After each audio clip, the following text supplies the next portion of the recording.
अगर मैं कोई भी बच्चे से या फिर कोई भी टीचर जो आईआईटी जेई का कोचिंग करवा रहा है तो उनसे अगर मैं ये क्वेश्चन पूछूं कि मैथमेटिक्स क्यों पढ़ना है या फिर चलो लीनियर अलजेब्रा क्यों पढ़ना है, मतलब कि जो आपका मैट्रिक्स डिटर्मिनेंट ये सब है ये क्यों पढ़ना है, तो जनरली दो टाइप का आंसर आ सकता है। जो पहला आंसर जिसका प्रोबेबिलिटी ज़्यादा है आने का, वो ये हो सकता है कि क्योंकि जेई मेंस में दो क्वेश्चन आना ऑलमोस्ट श्योर रहता है मैट्रिसेस डिटर्मिनेंट से। एक क्वेश्चन मैट्रिक्स से, मतलब ये system of linear equation solve करो कितना सोल्यूशन है नहीं है, तो एक वो क्वेश्चन आएगा, एक प्रॉपर्टीज़ ऑफ डिटर्मिनेंट से क्वेश्चन आएगा, और ये सब इजी स्कोरिंग चैप्टर रहता है, इसलिए ये चैप्टर पढ़ना चाहिए। तो मैं ये कहूँगा कि एकदम सही आंसर है। शॉर्ट टर्म में एग्ज़ाम पर आप पूरा फोकस्ड हो तो उसके हिसाब से पूरा सही आंसर है। तो बच्चे भी यही आंसर देते हैं और जो टीचर पढ़ाते हैं वो भी यही आंसर देते हैं, क्योंकि इतने मार्क्स का क्वेश्चन आएगा तब ये टॉपिक पढ़ लो। तो ये शॉर्ट टर्म में सही आंसर है, लेकिन लॉन्ग टर्म में अगर सोचोगे तो देखते हैं क्या होता है। मैं थोड़ी देर में बताऊंगा कि लीनियर अलजेब्रा क्यों पढ़ना चाहिए, लेकिन लॉन्ग टर्म में अगर आप सोचोगे तो या तो आपका आईआईटी होगा या तो नहीं होगा। और अगर स्टैटिस्टिकली स्पीकिंग, मतलब कोई मैं एक रैंडम बंदा को उठाता हूँ जो ये वीडियो देख रहा है, तो मोस्ट लाइकली आपका नहीं होगा आईआईटी में, क्योंकि कंपटीशन इतना ज़्यादा है। तो अगर रैंडमली किसी को उठाऊँ तो चांसेस है कि नहीं होगा। तो चलो पहले ये मानते हैं कि आईआईटी में हो गया आपका। तो आईआईटी में अगर हो गया तब आपने लीनियर अलजेब्रा पढ़ा और एग्ज़ाम में क्वेश्चन आया उसको आपने सॉल्व कर लिया, वहाँ पे आईआईटी में चले गए। अब आगे फिर आपसे पूछा जाएगा क्यों पढ़ना लीनियर अलजेब्रा, तब फिर आप बोलोगे क्योंकि वहाँ पे एग्ज़ाम होगा और फिर उसको क्वालिफाई करना पड़ेगा, उसमें भी सीजीपीए लाना पड़ेगा, इसलिए वो लीनियर अलजेब्रा पढ़ेंगे। तो फिर वहाँ पर आपका सीनियर आके बोलेगा अरे वो छोड़ो, वो तो एक एक रात पहले एग्ज़ाम से पहले पढ़ लो तो पास हो जाओगे। तो फिर आप बोलोगे हाँ ठीक है छोड़ो, एक रात पहले पढ़ लेंगे पास हो जाएंगे। और मान लो फिर अगर आपका आईआईटी नहीं होता है, ठीक है, अगर आईआईटी नहीं होता है तब तो फिर आप बोलोगे अरे फालतू में इतना पढ़वा दिया, लीनियर अलजेब्रा मैट्रिसेस ये सब पढ़ लिए और कुछ काम तो आया नहीं, एग्ज़ाम भी क्वालिफाई नहीं हुआ। तो ये दो केस हो सकते हैं। तो दोनों केस में ये आपको समझ में आ रहा है कि ये जो आंसर है कि एग्ज़ाम में पूछा जाएगा इसलिए पढ़ेंगे, तो ये काफ़ी शॉर्ट टर्म आंसर है, लेकिन सही आंसर है एग्ज़ाम के हिसाब से। लेकिन अगर मैं थोड़ा सा अलग आंसर दूँ इसका, मतलब दूसरा जो आंसर हो सकता है जो कि कुछ बच्चे शायद दे इसका, कि लीनियर अलजेब्रा क्यों पढ़ना है, तो इसका एक आंसर ये हो सकता है कि आजकल जितने भी ये सब हो रहा है, मशीन लर्निंग हो रहा है, डीप लर्निंग हो रहा है, एआई वगैरह हो रहा है, तो उसमें लीनियर अलजेब्रा जो है बहुत इंटेंसिवली यूज़ होता है। जैसे अगर मैं एक छोटा सा एग्जांपल दूं आपको, तो इमेज रिकग्निशन का एक टास्क होता है। तो मान लो आपको एक ये बिल्ली का फ़ोटो दिखाया गया है और आपको बोला गया है कि रिकग्नाइज करो कि ये बिल्ली है कि नहीं। तो फिर आप फ़ोटो देखोगे और बोलोगे कि हाँ बिल्ली है, ऑब्वियसली, मतलब दिख रहा है बिल्ली है। तो आप सेम चीज़ आप कंप्यूटर को अगर बोलोगे कि रिकग्नाइज करो कि ये बिल्ली है या कुत्ता है या फिर आदमी है या क्या है, तो वो कंप्यूटर के लिए ये सब जो टास्क है ये सब टास्क करना मुश्किल रहता है। ठीक है। तो कंप्यूटर के लिए जनरली अभी तक क्या था कि जो भी रिपीट वाला टास्क होता है, जैसे 2 का पावर पता नहीं 25 उसका निकाल लो, तो ये सब कंप्यूटर आसानी से कर लेता है। लेकिन ये सब जो हम लोग सोचते हैं कि बहुत आसानी से हम लोग कर रहे हैं कि ये बिल्ली है कि नहीं, लेकिन हमें खुद नहीं पता है कि मैकेनिकली, मतलब मैकेनिस्टिकल, अगर मैं दिमाग में आपको बोलूँ कि कौन से न्यूरॉन ने आपका क्या कंप्यूटेशन किया उसके कारण आपने बताया कि ये बिल्ली है, तो वो हम लोग भी नहीं बता पाएंगे। लेकिन हम लोग बता पाएंगे कि ये बिल्ली है कि नहीं। तो अगर कंप्यूटर को मुझे ट्रेन करना है, कंप्यूटर में थोड़ा सा इंटेलिजेंस जो है वो देना है कि ये बिल्ली है कि नहीं वो रिकग्नाइज करे, तो फिर तो लीनियर अलजेब्रा कैसे यूज़ होता है इसमें। तो ये जो मैट्रिक्स है आपका, मतलब बिल्ली का जो फोटो है, तो वो एसेंशियली मान लो कि 30 पिक्सल क्रॉस 30 पिक्सल का ये फ़ोटो है। ठीक है, तो टोटल 900 पिक्सल हो गया। तो ये एक मैट्रिक्स आप सोच सकते हो कि 30 क्रॉस 30 का ये एक मैट्रिक्स है। और हर जो पिक्सल है वो पिक्सल आपका ब्राइटनेस का वैल्यू वहाँ पर दे रहा है। मान लो कि ब्लैक एंड वाइट फ़ोटो है, और तो ब्लैक मतलब ज़ीरो वैल्यू और फिर वाइट मतलब 255। तो हर जो पिक्सल है वो आपका 0 से लेकर 255 के बीच में कुछ एक वैल्यू ले रहा होगा। तो इसको आप पूरा एक मैट्रिक्स के तरह रिप्रेजेंट कर दो। तो 1 क्रॉस 900 मतलब उसको फ्लैट कर दो, तो ये एक मैट्रिक्स हो गया। अब इसके करस्पॉन्डिंग 900 आपका पैरामीटर्स आ जाएगा। ठीक है, तो ये मैट्रिक्स को आप अगर, मतलब ये रो वेक्टर जो है इसको आप एक कॉलम वेक्टर के साथ मल्टीप्लाई करोगे, तो मान लो कुछ वैल्यू आ गया आपका। ठीक है, तो बेस्ड ऑन दैट फिर आप एक प्रेडिक्शन कर सकते हो। ठीक है, एक प्रेडिक्शन करते हो, मतलब ये आपको मैं बहुत आसान भाषा में समझाने की कोशिश कर रहा हूँ। तो जो भी वैल्यू आया तो फिर उसमें आप एक सिग्मोइड फंक्शन लगा दोगे, तो अगर बहुत पॉजिटिव वैल्यू आता है तो वो उसको 1 पे मैप कर देगा, अगर बहुत नेगेटिव वैल्यू आता है तो वो उसको 0 पे मैप कर देगा, और अगर 0 वैल्यू आता है तो उसको 0.5 पे मैप करेगा। तो आप एक थ्रेशोल्ड रख लो कि 0.5, तो अगर उससे ज़्यादा वैल्यू आया तो फिर कंप्यूटर बोलेगा हाँ ये बिल्ली है, तो 1 आएगा आउटपुट, और अगर उससे थ्रेशोल्ड से कम आया तो फिर बोलेगा कि 0 आया। ठीक है। और फिर जब स्टार्टिंग में आप कंप्यूटर को डेटा देते हो तो साथ में आप बिल्ली का जो फोटो है उसके साथ में आप बता भी देते हो कि बिल्ली है कि नहीं। तो ऐसे कई सारे अगर आप एग्जांपल्स दोगे, मान लो कि 1000 आपने बिल्ली का फ़ोटो दिया और साथ में लेबल भी दिया, तो फिर कंप्यूटर क्या करता है, मतलब मशीन लर्निंग का जो एल्गोरिदम होता है वो करता है कि ये प्रिडिक्शन करते रहता है और फिर कंपेयर करता है कि ये लेवल मैच हो रहा है कि नहीं हो रहा है, और उसके हिसाब से एक एरर कैलकुलेट करता है, कॉस्ट फंक्शन। ठीक है। तो अब क्या करता है कि वो जो कॉस्ट फंक्शन है, तो एम रहेगा कि उसको मिनिमाइज़ किया जाए, तो उसके लिए ग्रेडियंट डिसेंट एल्गोरिदम रहता है। तो उसमें जो भी आप कैलकुलस वगैरह जो पढ़े हो, डेरिवेटिव्स वगैरह, वो यूज़ होता है। तो उसमें क्या करते हैं कि जो भी पैरामीटर्स का स्टार्टिंग वैल्यू हम लोगों ने लिया है, तो उसको हम लोग मिनिमाइज़ करना स्टार्ट करते हैं या फिर उसको ऑप्टिमाइज़ करना स्टार्ट करते हैं। तो जो भी कॉस्ट फंक्शन आया है कि वो कम कैसे हो, उसके हिसाब से आप उसको चेंज करते रहोगे, और फिर लास्ट में इस प्रोसेस को अगर आप रिपीट करते रहोगे बहुत बार, तब फिर आप जाके लास्ट में एक ऑप्टिमम पैरामीटर्स का जो सेट है वो आपके पास आ जाएगा। तब फिर ये जो मॉडल है ये आपका ट्रेंड हो गया। तब अब अगर आप नया कोई भी बिल्ली का फ़ोटो दोगे उस कंप्यूटर को या फिर उस एल्गोरिदम को, तो फिर वो बता पाएगा कि ये बिल्ली है कि नहीं।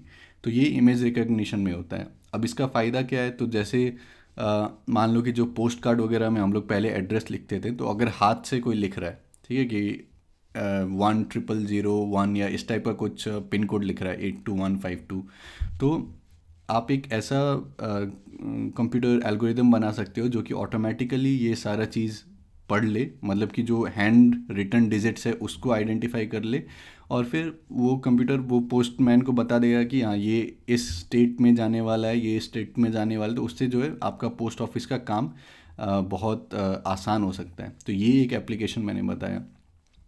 तो अगर कोई बच्चा इसको इस तरीके से पढ़ता है कि मुझे मैट्रिक्स इसलिए पढ़ना है क्योंकि आगे जाके मैं इस टाइप का जो एप्लीकेशन है, इस टाइप का जो प्रोडक्ट है वो बना सकता हूँ, या फिर अभी दुनिया में ये सब चीज़ पे काम हो रहा है और लीनियर अलजेब्रा बहुत ज़्यादा यूज़ हो रहा है, तो अगर इस टाइप से जो है बच्चे को एक व्यू मिल जाए, तब फिर आपको फिर ये सब जो कंप्लेन आता है कि मतलब पढ़ने में मज़ा नहीं आ रहा है, क्यों ये सब पढ़ाया जा रहा है, तो वो सब चीज़ हट जाएगा। मतलब बच्चे को खुद से मोटिवेशन आएगा और वो खुद ये सब चीज़ सीखने की कोशिश करेगा कि लीनियर अलजेब्रा मुझे पढ़ना है, मैट्रिक्स जानना है, डिटर्मिनेंट जानना है। फिर आगे आप बोलोगे कि नहीं ये तो बहुत कम है सिलेबस में, और ज़्यादा होना चाहिए, और मुझे पढ़ना है। फिर आप ऑनलाइन जाओगे, ऑनलाइन में आप चेक करोगे कि कहाँ से ये सब पढ़ सकते हैं, और फिर ये सब चीज़ आप पढ़ोगे। तो ये सब बताने का मेरे को मतलब मेरा जो तो ये सब बताने का मेरा जो एम था वो यही था कि मतलब जब भी आप लोग पढ़ते हो तो थोड़ा सा एक बड़ा पिक्चर भी साथ में लेके चलो। मतलब अगर पूरा आईआईटी पे फोकस्ड आप तैयारी कर रहे हो तब तो फिर करो कि एग्ज़ाम में इतना क्वेश्चन आएगा, इसे इसलिए इसीलिए ये चैप्टर पढ़ना है। तो आईआईटी में डायरेक्टली आपको ये नहीं पूछा जाएगा क्वेश्चन आईआईटी जेई में कि मैट्रिक्स क्यों पढ़ना है, या फिर कहाँ पर, वहाँ पर भी वही सिस्टम ऑफ लीनियर इक्वेशंस देगा, आपको वो सॉल्व करना है। तो डायरेक्टली आपको आईआईटी जेई में इससे कोई हेल्प नहीं मिलेगा कि क्यों पढ़ा जाता है, कहाँ पर अप्लाई होता है। लेकिन लॉन्ग टर्म में सोचोगे तो आईआईटी क्वालिफाई होगा, नहीं भी होगा तब भी कोई ज़्यादा फ़र्क नहीं पड़ेगा, क्योंकि आपका जो फाइनल एम, एक बड़ा सा जो गोल रहेगा, ऑब्जेक्टिव रहेगा, वो आपके दिमाग में रहेगा कि आपको ये पढ़ाई इसलिए करना है क्योंकि यहाँ पर अप्लाई होता है, तब मैं जाके ये चीज़ सीखूँगा। तो ये जो चैनल बनाने का मेरा स्टार्टिंग का एम था वो भी यही था कि आप लोग को एक बड़ा सा पिक्चर दिया जाए कि मैथमेटिक्स क्यों यूज़ होता है, क्यों पढ़ाई, क्यों आप लोग को पढ़ना चाहिए।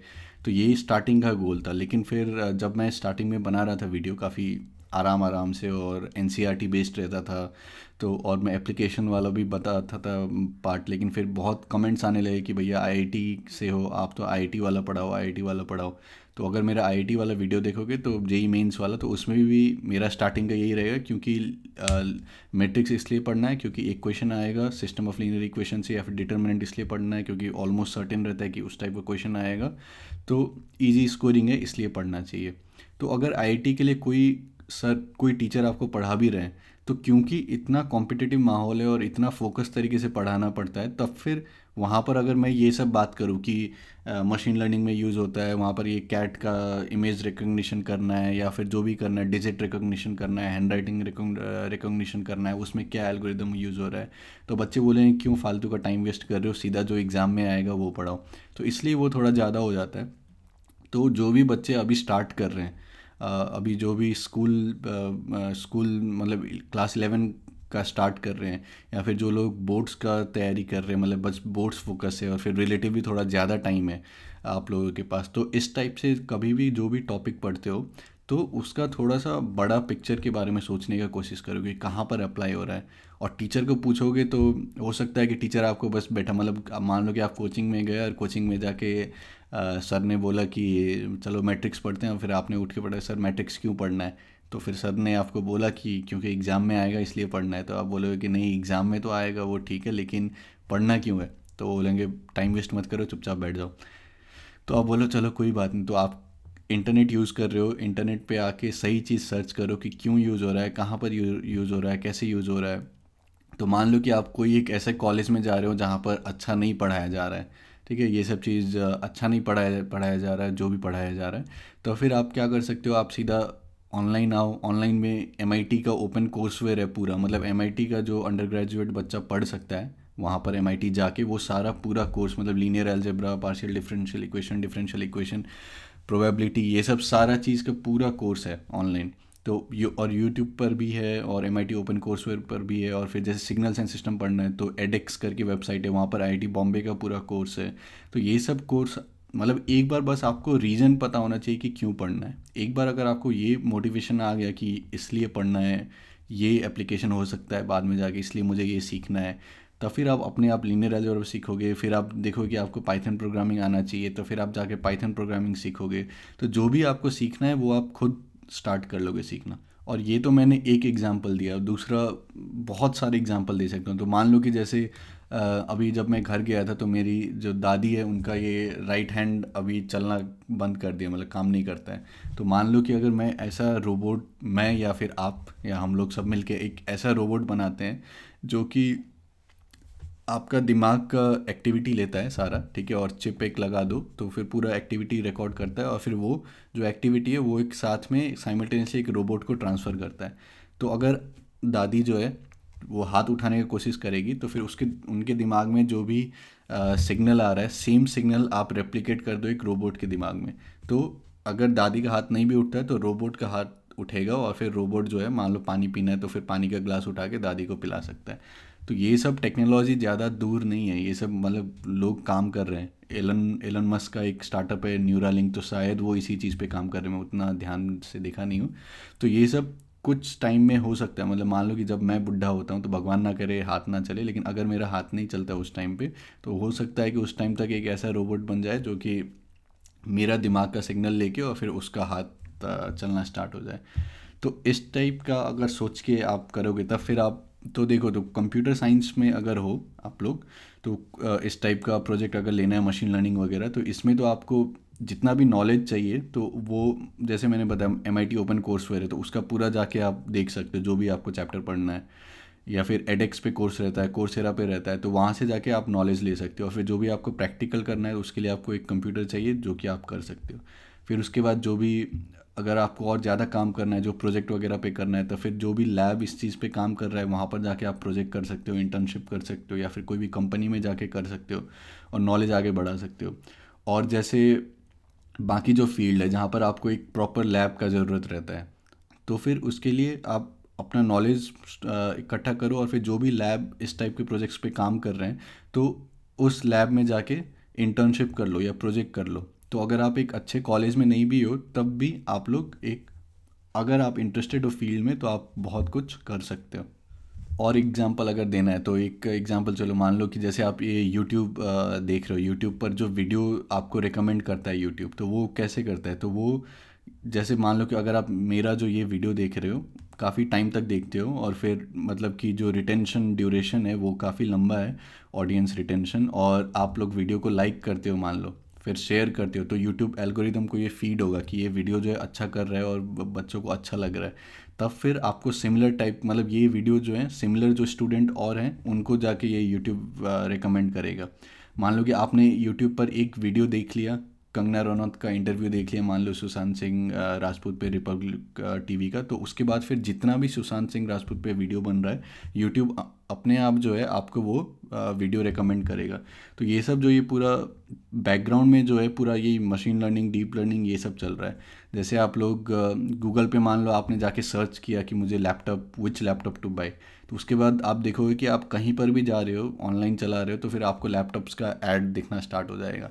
तो ये सब जो है अभी जितना भी चेंज हो रहा है, तो मोस्ट जगह ये मशीन लर्निंग, डीप लर्निंग, ये सब यूज़ हो रहा है। और सबके इसके कोर में जो है मशीन लर्निंग के, तो इसमें वही रहता है, लीनियर अलजेब्रा, प्रोबेबिलिटी और फिर थोड़ा सा कैलकुलस, यही तीनों का मिक्स करके ही जनरली ये सब हो रहा है।